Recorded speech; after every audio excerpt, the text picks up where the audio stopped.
Assalamualaikum warahmatullahi wabarakatuh. Alhamdulillah, alhamdulillahirabbil alamin.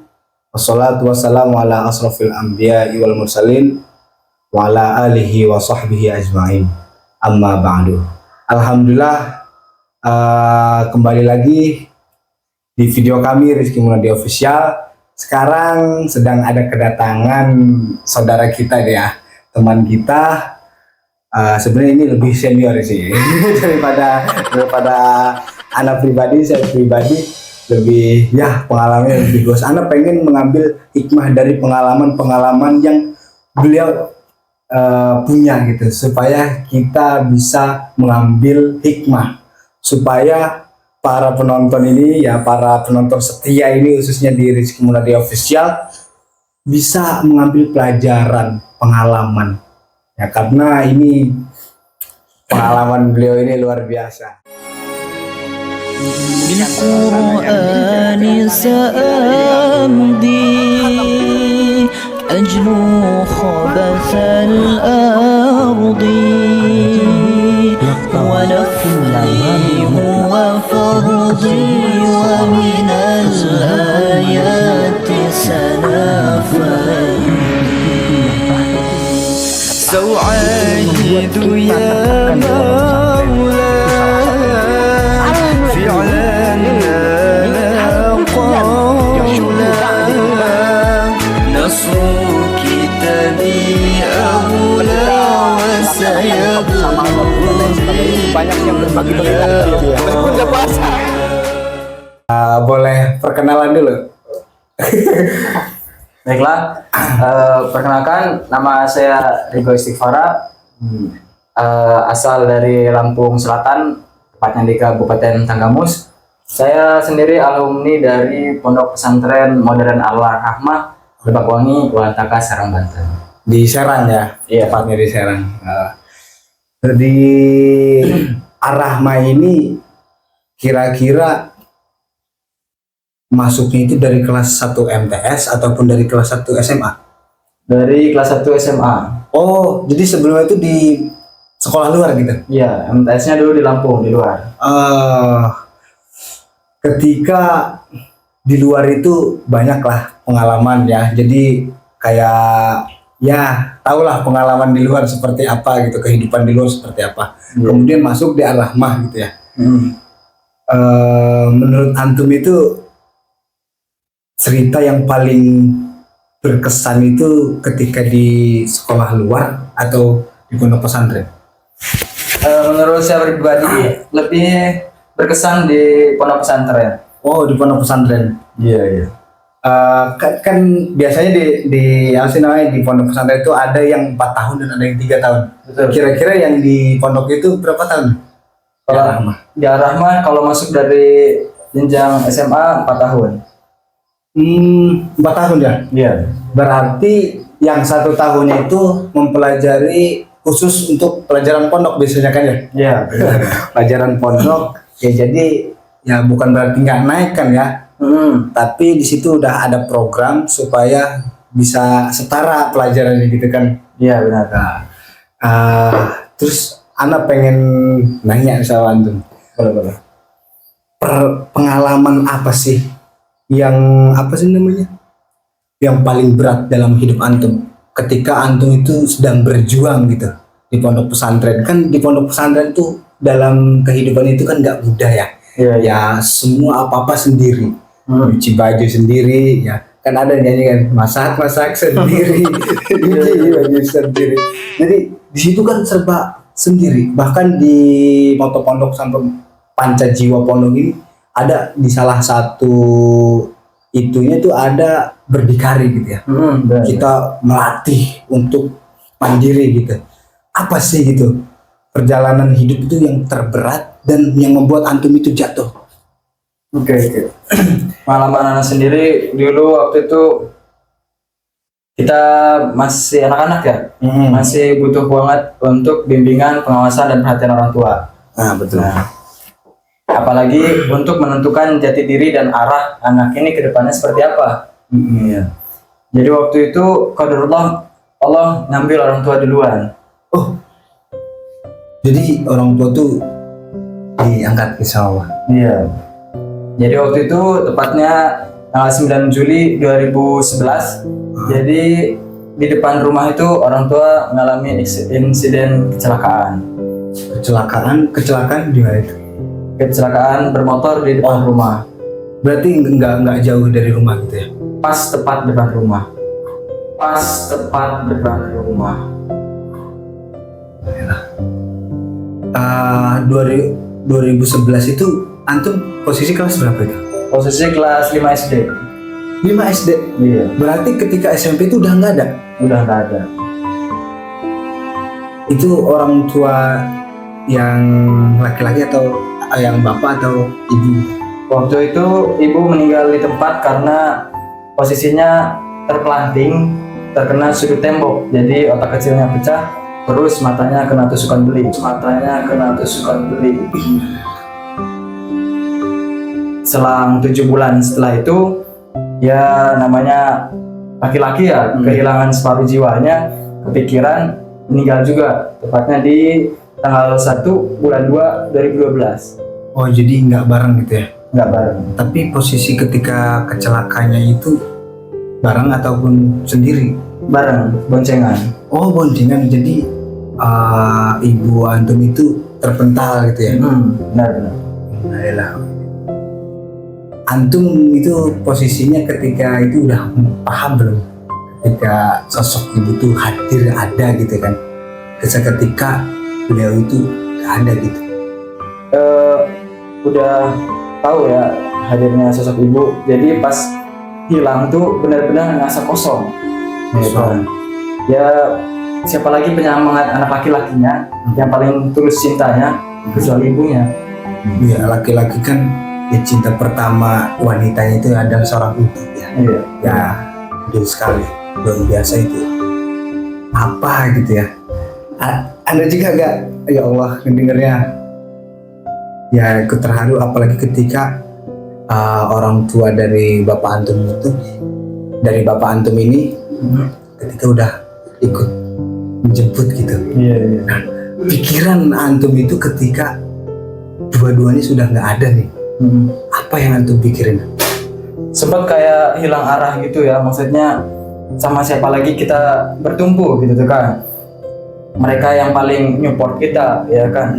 Ya mungkin sebagaimanapun keluarga-keluarga yang lain, tapi kita nggak bakal pernah dapat posisi sama kayak anak kandung sama orang tua sendiri ya kan. Jadi waktu itu sempat kehilangan arah, ya seling kayak nyalahin keadaan sama nyalahin Tuhan gitu tuh. Kok bisa kayak gini gitu tuh, kenapa harus saya gitu tuh. Sedangkan posisi di situ kan kita masih benar-benar butuh sosok kehadiran mereka gitu. Ya, posisi kelas masih SD itu luar biasa. Asli. Kasih saya itu masih belum terlalu semua dilepasin gitu ya. Iya. Ya, luar biasa. Ya Allah. Merinding jadi. Kalau kehilangan kedua orang tua, ya Allah, mau berbakti ke siapa? Tapi kalau misalkan ingin berbakti sih ya ada jalannya ya. Jadi berbakti kepada guru, berbakti siapa yang mengasuh juga nggak apa-apa. Dan mewakili ketika antum berbuat baik, ketika antum memberikan menyisihkan uang gitu kan untuk saudara-saudara gitu, itu adalah ya tanda berbakti lah. Ya kita wakili kepada orang tua kita supaya ya orang tua tahu lah, mungkin tahu kalau misalkan kita berbuat seperti itu. Terus dengar antum itu udah punya saudara ya? Adek kira-kira bener berapa itu? Adek 1. Oh, jadi 2 bersaudara. 2 bersaudara.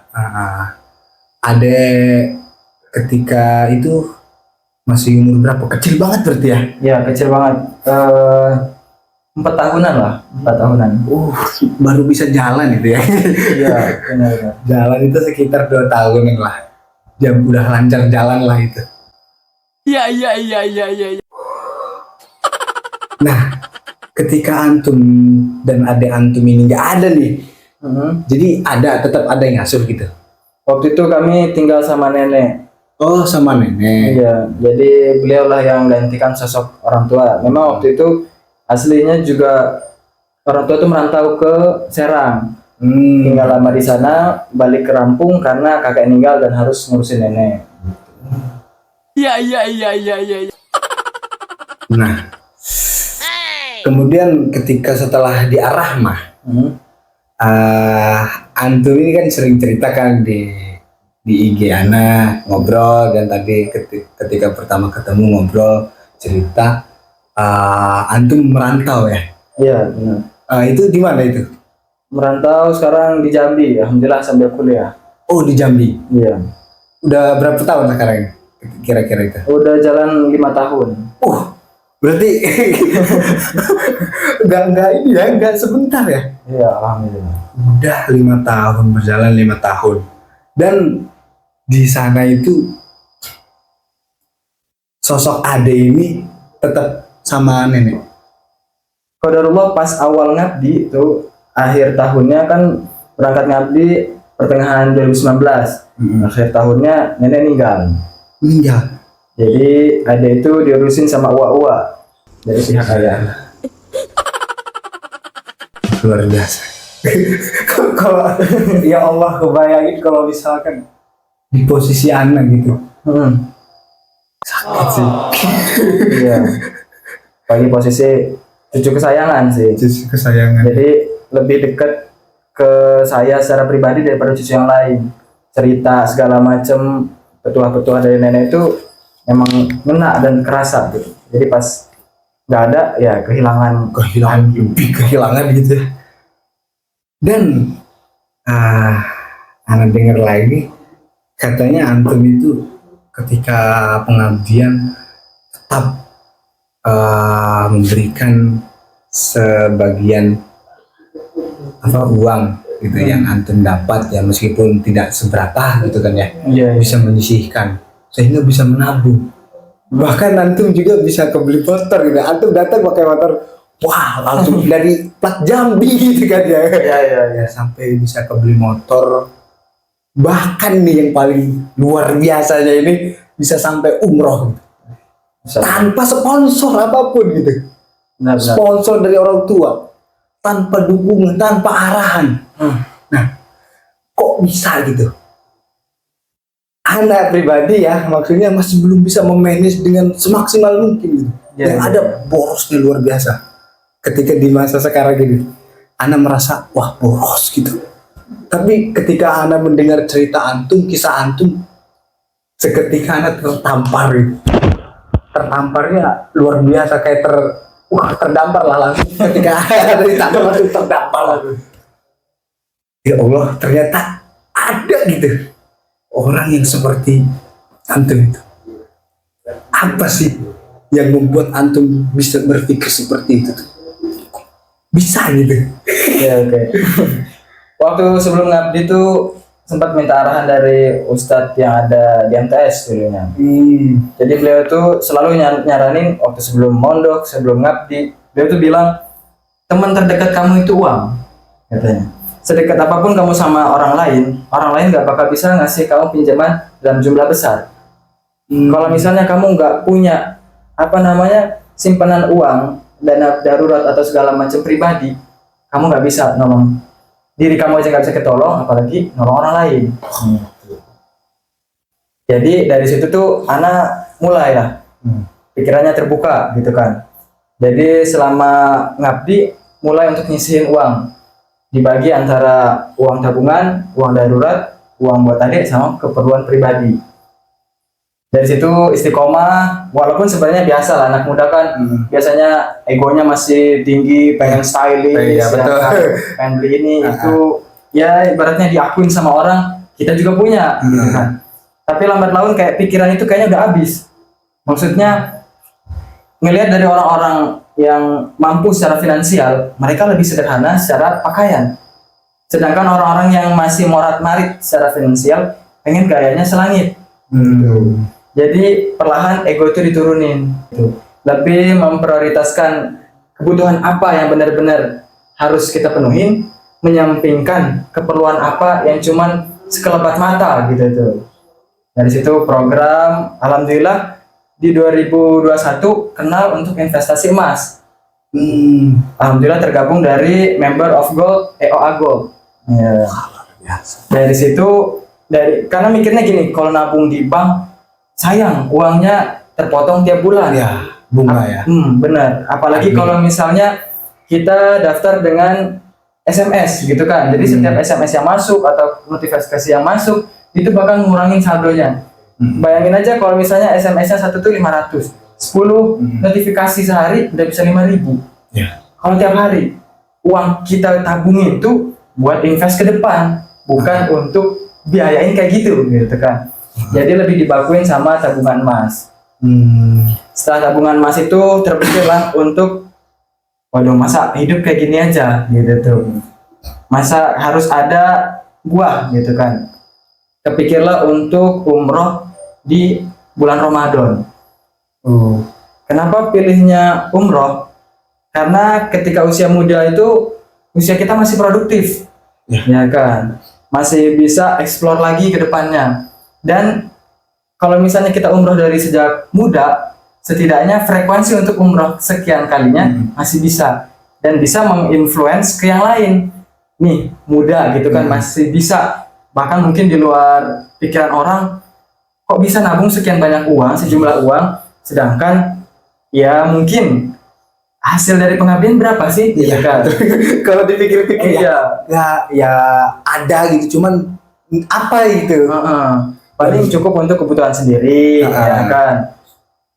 Terus usia muda itu kan jadi kita bisa lebih explore nanti ketika kita di Madinah atau di Mekah.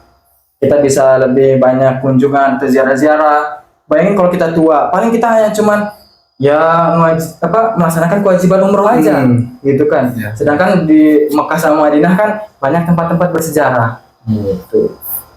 Dan kenapa ngambil bulan Ramadan untuk umroh? Karena dilihat-lihat lagi dan saran-saran dari banyak orang, pahala dari berumroh di bulan Ramadan menyatarai pahala haji, gitu. Bukan berarti kalau kita mampu ya kita harus tetap berhaji, ya kan. Tapi ini sama secara pahala, gitu tuh. Berarti benar-benar menginvestasi ya, sejak awal pengabdian gitu. Ketika umroh itu ketika mengabdi atau apa? Sudah ada di Jambi itu. Sudah ada di Jambi. Kebetulan baru 1 tahun lalu, Ramadan tahun lalu. 1 tahun yang lalu, oke. Ini adalah salah satu pelajaran untuk penonton setia Rizky Munadi Official.